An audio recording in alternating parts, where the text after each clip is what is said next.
مەسرور بارزانی ئەو سەرۆگۆزیرانەی بە وشەی موچە تووڕە دەبێت. موچە بێکەرامەت قیمەتی نییە، موچەی بێخاک قیمەتی نییە.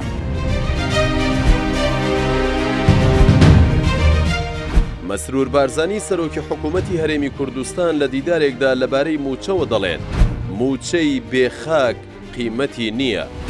لە چاوپێکەوتنەکەدا مەسرور بارزانی کاتێک پرسیاری موچەیان لێکرد بە تووڕەییەوە وەڵامی دایەوە و ڕایگەیان موچە بێکەرامەت قیمەتی نییە.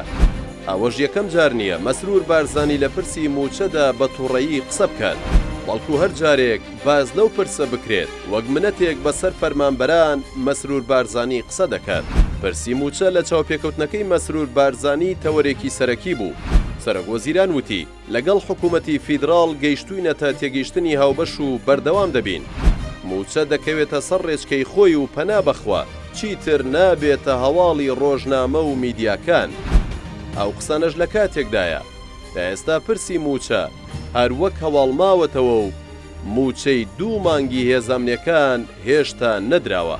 لەسەر بایکۆتی مامۆستایانیش مەسرور بارزانی وتی ئەو مامۆستایانەی کە بایکۆتیان کرد هیوادارم بایکۆت دووبارە نەکەنەوە و مامۆستایان دڵنیا دەکەینەوە قەت مافەکانیان نافەوتێت. هیوادارم مامۆستان ئەم کارە دووبارە نەکەنەوە و دڵنیا بن لەوەی کە حکوومەت لەگەڵیانە، پشتیوانیانە، پاڵپشتیانە و قەتیش مافەکانیان نافەوتێ. سەبارەت بە کۆچکردنی گەنجان بەهۆی نەبوونی دەرفەتی کار و بەرنامەی حکوومەت بۆ ڕەخساندنی هەلیکار، مەسرور بارزانی هۆکاری بابەتەکەی خستە ئەستۆی لایەنە سیاسیەکان وتی ئەو قاچاقچی و بازرگانە سیاسیانەی کە ژیانی هاوڵاتیانیان کردووەتە کاڵا بۆ بەرژەوەندی کەسی خۆیان ئەوان وەک تاوانباری یەکەم لەو بابەتەدا دەناسرێن. پێم وایە ئەو قاچاقچی و بازرگانە سیاسیانەی کە ژیانی هاوڵاتیانیان کردوتە کاڵا بۆ بەرژەوەندی شەخصی خۆیان ئەوانە تاوانباری یەکەم.